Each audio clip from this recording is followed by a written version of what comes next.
ಕೆಲವೊಂದು ದ್ರಾವಣಗಳಲ್ಲಿ ಆಮ್ಲ ಯಾವುದು ಪ್ರತ್ಯಾಮ್ಲ ಯಾವುದು ಅಂತ ಹೇಳಿ ನಾವೇನ್ ಮಾಡೋದು ವಿಂಗಡಣೆ ಮಾಡೋದು ಆ ಗುರುತ ಸಲುವಾಗಿ ನಾವು ಸೂಚಕವಾಗಿ ಯಾವುದನ್ನ ತಗೊಂಡಿವಿ ಅಂತಂದ್ರ ಅರಿಶಿಣ ದ್ರಾವಣವನ್ನ ಸೂಚಕವಾಗಿ ತಗೊಂಡಿವಿ.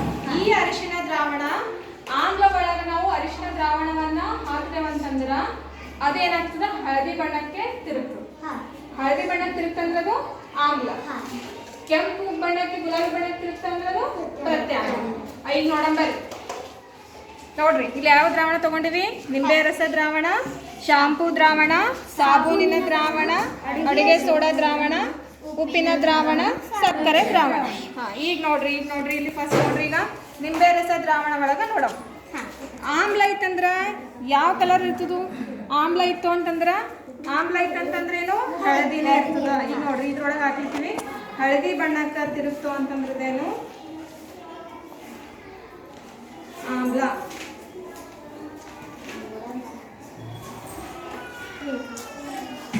ನೋಡ್ರಿ ಯಾವ ಬಣ್ಣ ಐತಿಲ್ಲಿ?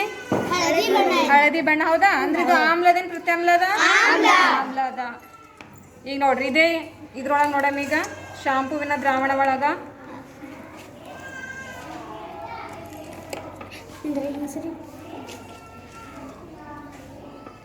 ಇದು ಯಾವ್ದು ಬಣ್ಣಕ್ಕೂ ಬಂತು? ಹಳದಿ ಬಣ್ಣ. ಅಂದ್ರೆ ಇದು ಏನು? ಆಮ್ಲನೇ.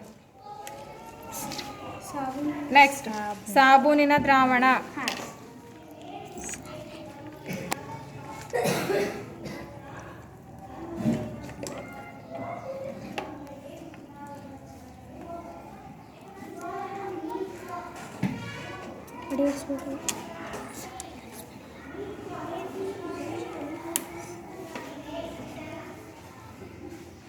ಇದು ಹ್ಯಾಂಗ್ ತಗೊಂಡ್ಬಂದಿವ ನೀನು?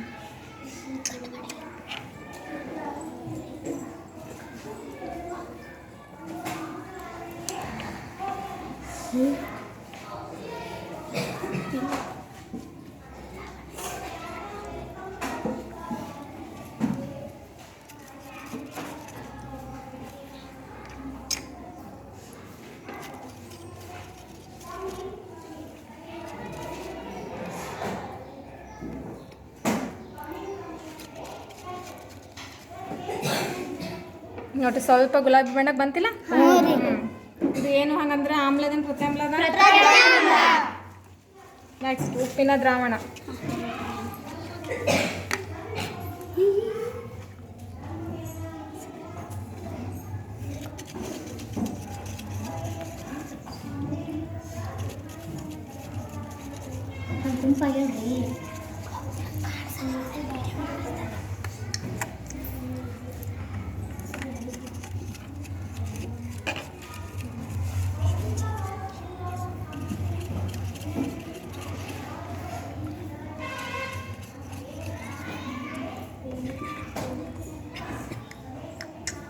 ನೀರು ಜಾಸ್ತಿ ಆಗ್ಯಾವ, ಉಪ್ಪು ಕಮ್ಮಿ ಆಗ್ಯದ, ಅದಕ್ಕೆ ಕರೆಕ್ಟ್ ಗೊತ್ತಾಗಲ್ಲಾಗ್ಯದ.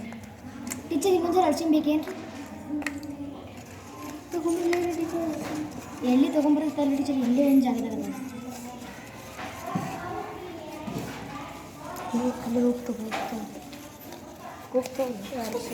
ಉಪ್ಪು ಹಾಕ್ರಿ ಇದ್ರಾಗ ಸ್ವಲ್ಪ. ಇದ್ರಾಗ ಇದ್ರಾಗ ಉಪ್ಪು